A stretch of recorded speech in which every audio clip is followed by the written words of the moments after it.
So I think Senator Schiff, you're going to allow him to precede you. So Senator Warnock. Thank you, Chair Bozeman, and thank you, Senator Schiff.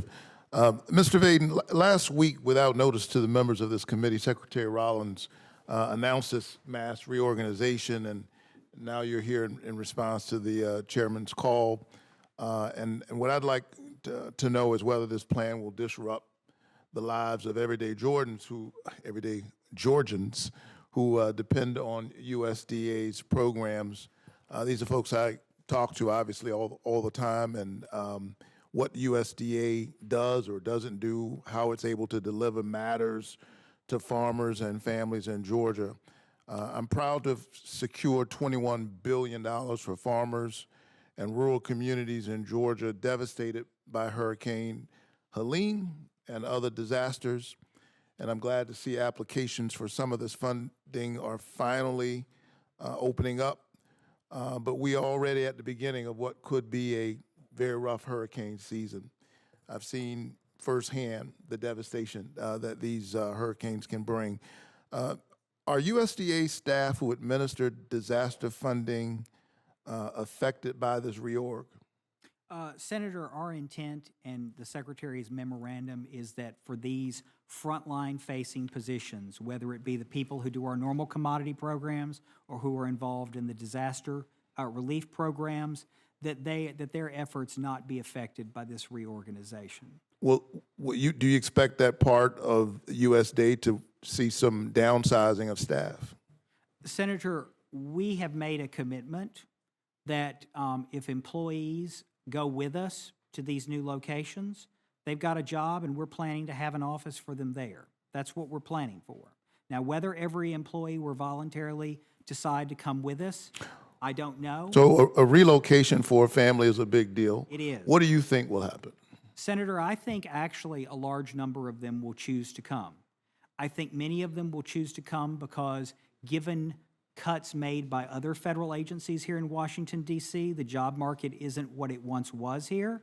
And I think that the exciting opportunity these new hubs provide for them to actually be able to own a home affordably and grow and expand their family with the lower cost of living, that's one of the primary reasons we chose each of these 5 hubs, will attract them to come. So you don't expect a significant reduction in staff as a result of the reorganization? It's hard for me to predict how many will. Do I think 100% will say yes and relocate? No, Senator, that would not be realistic for me to say that. But I think a significant percent, more than a majority, will choose to come.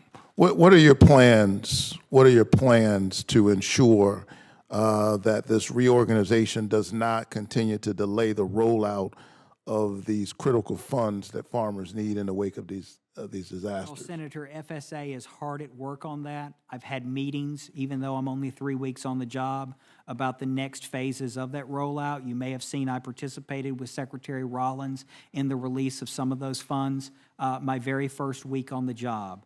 You have my word that that is first and foremost in our mind. We are aware that the farm economy is not strong right now. Producers need these funds as quickly as possible, and we're going to get them out. Will you review the impact of the reorganization plan and then report back to this committee without us having to call you? Will you report back to the committee regarding whether or not it's working? Absolutely. And by the way, I don't know whether you were in here when I mentioned it for some of the other senators. If so, I apologize for repeating myself.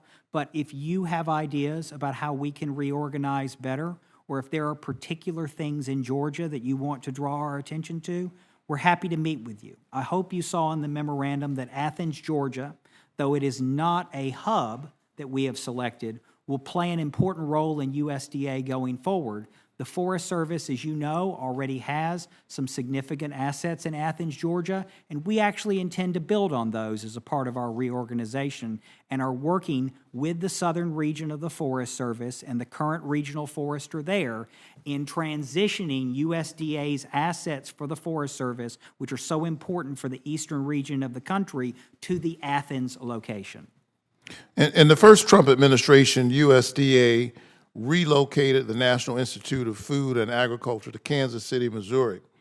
According to a report from the Government Accountability Office, This move resulted in the black staff at this agency declining by 65%. Mr. Vaden, what's your plan to ensure that this reorganization does not disproportionately impact staff of a particular demographic? Senator, we're going to treat everyone equally, make certain everyone has the information, and as you're probably aware, you and Congress have generously granted to the agencies the ability to provide relocation assistance when things like this do happen, and of course, employees who decide to make that move are eligible for this relocation assistance. So what's your plan to make sure, because we saw the disproportionate impact in Kansas in that case.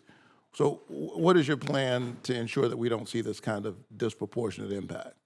Well, Senator, we want every employee to join with us regardless of race, gender, or any other characteristic. But I'm asking. Do you have ideas on how we can target specific populations to ensure that they see the benefits of the Secretary's plan?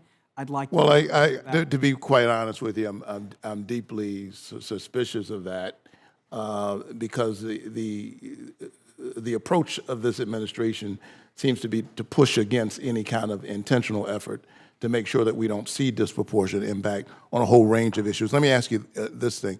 Yes or no, has the USDA conducted any sort of disparate impact analysis of this reorganization plan to determine if there's any disproportionate harm to any particular groups of staff or farmers? Not to my knowledge, because the plan has not been finalized. Will you commit to doing so and sharing the results with this committee? Senator, we will take into account our civil rights responsibilities in everything we do. My question is, would you conduct a disproportionate, a disparate impact analysis?